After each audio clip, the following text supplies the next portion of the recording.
دې وروستیو کې په افغانستان کې د طالبانو له چارواکو سره د اشرف غني د لیدنې د ادعاو سره ناڅرګنده عکسونه شریک شوي دي. پخوانی ولسمشر محمد اشرف غني د 2020 کال د اګست په 15مه د کابل سقوط او په افغانستان کې د طالبانو له واک ته بیا رسېدو وروسته له هېواد وتښتېد. په دې وروستیو کې په ټولنیزو رسنیو کې ادعا کېږي چې پخوانی ولسمشر محمد اشرف غني د طالبانو له مشرانو سره کتلي دي. په سلامونو مو هرکلی کوم د اف جی نیوز چینل درنو لیدونکو. سلام، ستړي مشئ، وخت مو په خیر.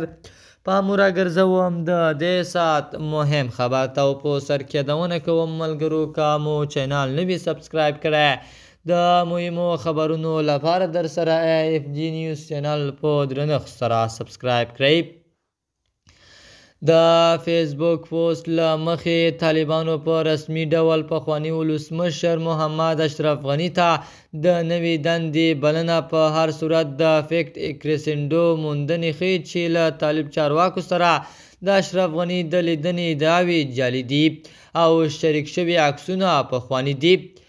موږ لومړی افغانستان ته د اشرف غني د وروستي سفر په اړه د ټولنیزو رسنیو د ادعاو د تاییدولو لپاره کلیدي کلمې وپلټلې، خو په دې سره وروستیو کې کابل ته د اشرف غني د سفر او یا له طالب چارواکو سره د کتنې په اړه رسنیو څه نه دي ویلي.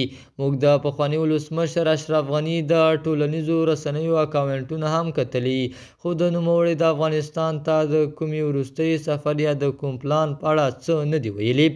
د اف جی نیوز چینل درنو لیدونکو، دا زموږ د دې ساعت چمتو شوی خبر. د نورو مهمو خبرونو لپاره در سره اف جی نیوز چینل په درنښت سره سبسکرایب کړئ. تر بیا ښې چارې د الله په امان.